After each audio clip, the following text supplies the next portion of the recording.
Hello, I am Undead Matt, and as some of you might know, this time of year on this channel, I like to go over some of the most famous horror icons and discuss their career movie by movie. Tonight's a big one. The slasher that all other slashers are compared. The madman with the machete. The Crystal Lake Killer. The one, the only, Jason, Mama's Boy, Voorhees. So I bring you the worst to the best. Friday the 13th.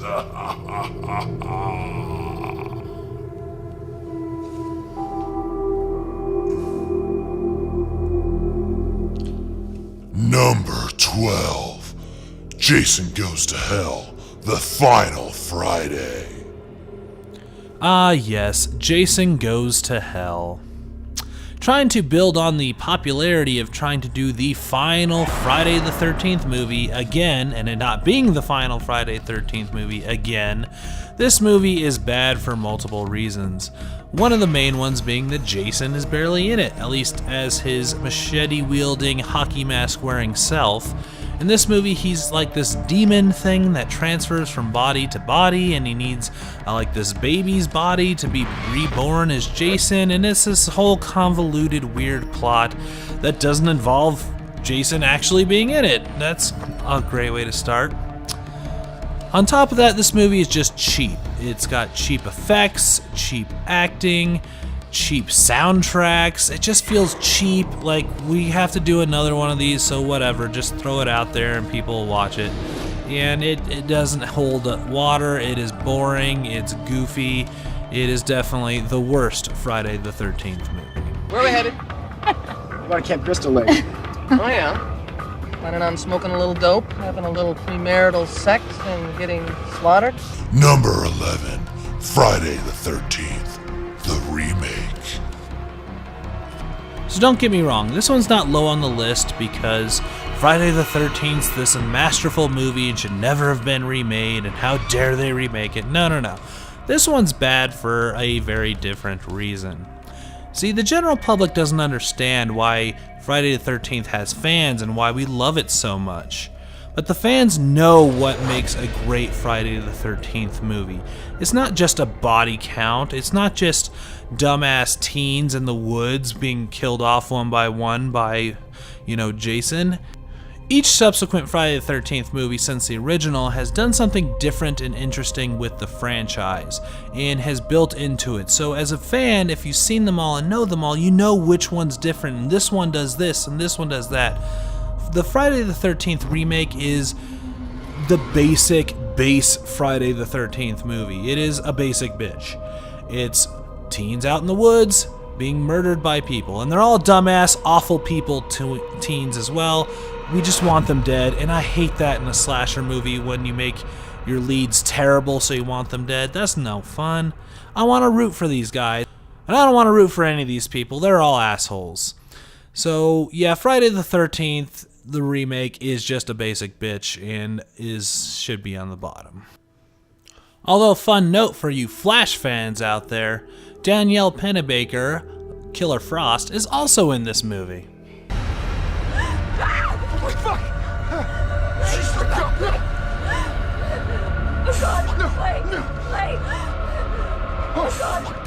Oh God, this is making me so hot. Number 10. Friday the 13th, Part 5. A New Beginning. Coming off the heels of one of the most popular Friday the 13th movies, Friday the 13th Part 5, A New Beginning, has some big shoes to fill. Unfortunately, it doesn't do that. Instead, spoiling this movie, it turns out Jason wasn't Jason all along, it was this other crazy guy. They didn't really truly follow up on the Tommy Jarvis stuff that was left over from 4, and it's just kind of plain and regular. The only difference in this one being that Jason isn't Jason, and that's not really a twist that we as the fans want. We want to see Jason's body count, and we wanted to see a satisfying conclusion to the Tommy Jarvis storyline that they started in the previous movie.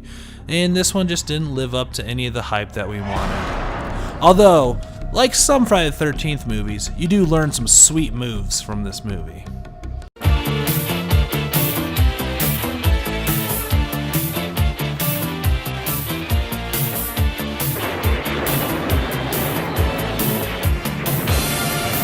Number 9, Friday the 13th, Part 8, Jason Takes Manhattan. So this is the final Friday the 13th movie before Paramount sold off the rights to New Line Cinema.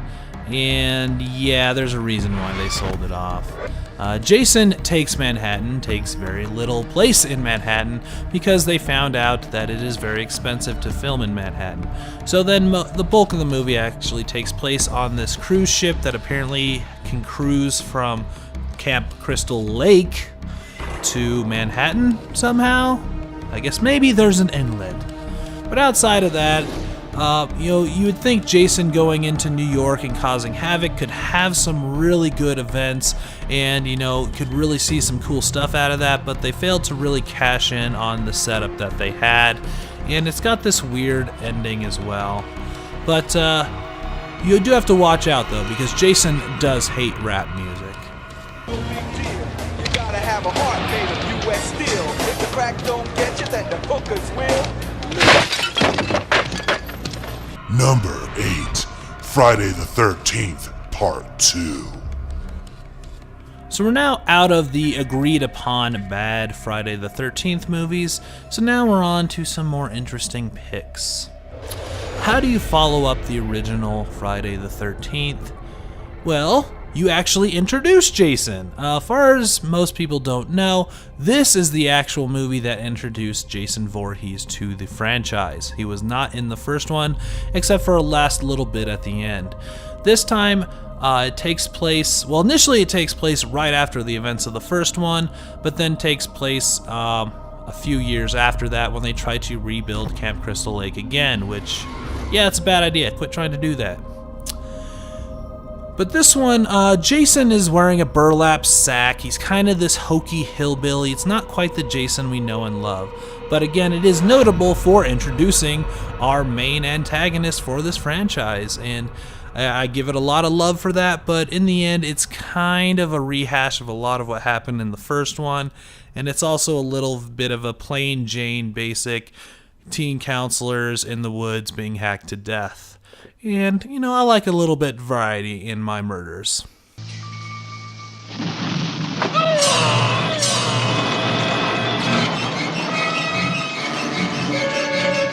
Number 7, Jason X.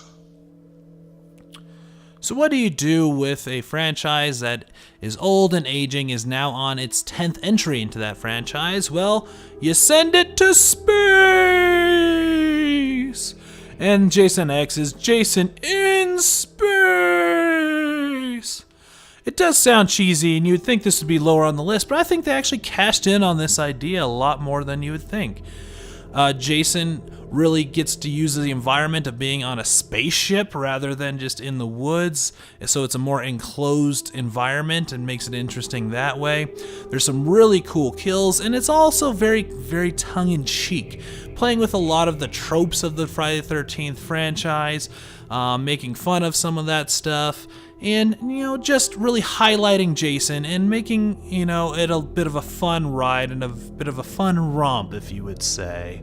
And it also introduced Uber Jason, the cybernetic upgrade to Jason. Ooh. But that's a little fun thing. Again, it's all very tongue-in-cheek and kind of a goofy but fun movie, and I enjoy it. I don't think he's out there. Why don't you just stick your head out and have a peek? Number 6, Friday the 13th, Part 6, Jason Lives. Part 6 is the finale to the Tommy Jarvis storyline. If you didn't know, Tommy Jarvis was the character portrayed by Corey Feldman in Part 4, and he was the only continuous character outside Jason in the franchise ever. So, Tommy has been driven insane from Jason and decides he also needs to make sure his body is dead and buried and killed. And then he accidentally resurrects him. Good job, Tommy. So this one had to make up for people being very upset that Jason wasn't Jason in Part 5, and 6 does that in spades. It brings back Jason and does some really cool stuff with them. As well as, this is the comedic Friday the 13th. That's what this one brings new to the table. Is it's poking a lot more fun at itself, poking a lot more fun at slasher movies in general, and was meant to be taken more as a comedy rather than your standard horror slasher movie. And I like it for trying that something different, although it still did have some very scary moments and some very cool kills, so I enjoy this one a lot. It tries something new, and I think it succeeded with that.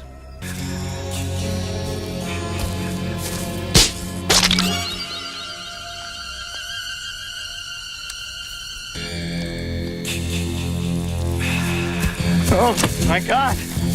My God!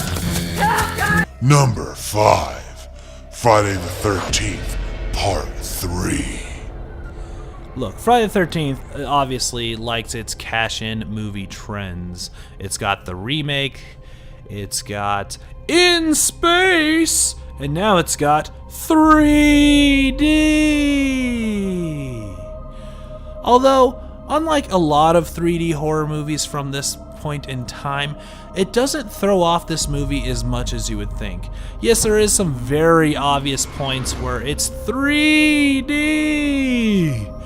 but I honestly didn't find it too distracting when you watch it in just a regular format. And it's a very cool story. It's once again teens trying to rebuild Camp Crystal Lake, but I just really love the teens in this movie. They're all some goofy people, just having a good time. There are a lot of good buddies. No one's an asshole. And then Jason comes in, murders them all. And you kind of hope they all live, but of course they don't. But this one is just like the pinnacle and the blueprint of a solid Friday the 13th movie. Like I said, the remake is the basic bitch, but this is the basic plans. It's not a boring rehash, rather than it just taking what the first two movies did and building it upon them, and making Jason a scarier monster. As well as, this is the introduction, of course, to the iconic hockey mask.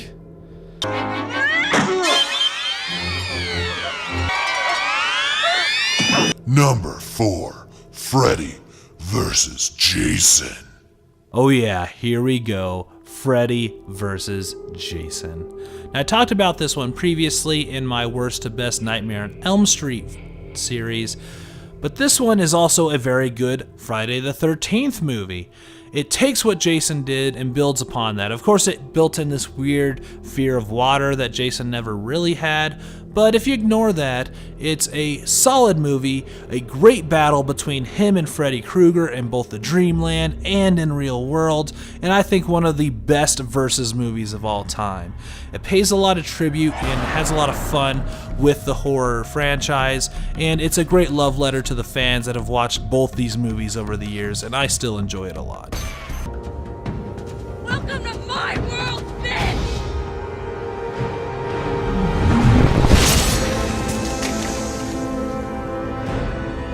Number 3, Friday the 13th, Part 7, The New Blood.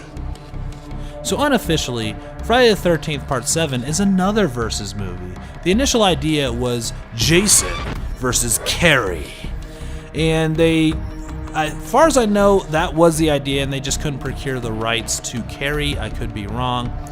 But they went ahead and went with it anyways, and gave us a fantastic movie. Putting Jason up against another supernatural creature was a great idea, and is something awesome that they bring to this table.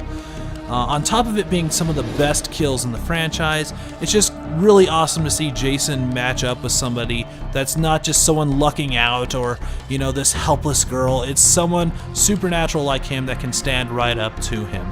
As well as this being the best version of Jason. The look of Jason in this is perfect. It is the pinnacle of what Jason should look like in any movie, and I absolutely love it. This is one of my absolute favorite Friday the 13th movies.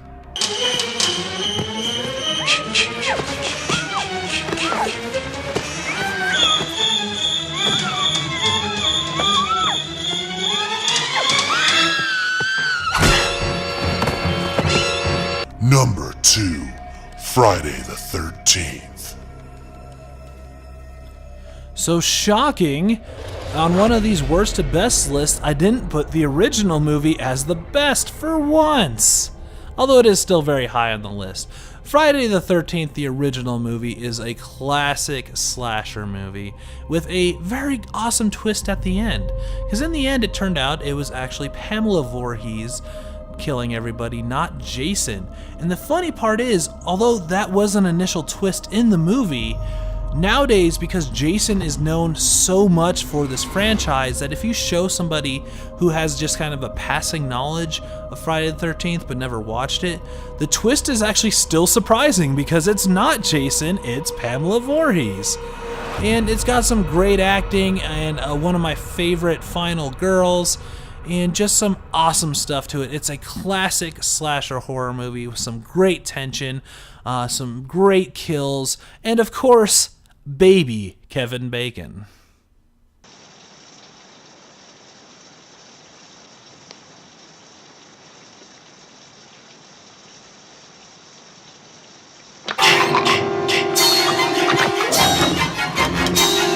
Number 1, Friday the 13th, the final chapter. The fourth movie in a 12-movie franchise called The Final Chapter is still hilarious. I've mentioned that a few times and I think that's great.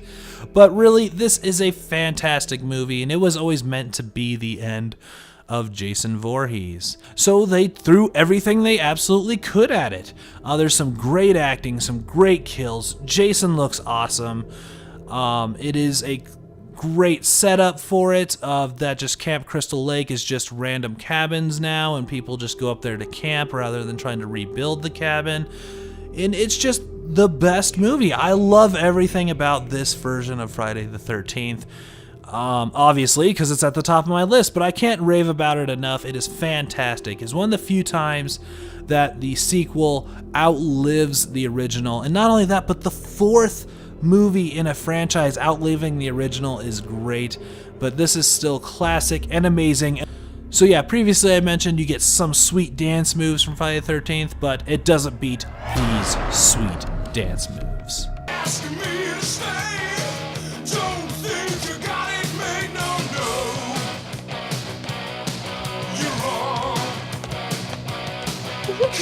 Ah, yes, after all that, of course you know there's only one way to avoid Jason's wrath.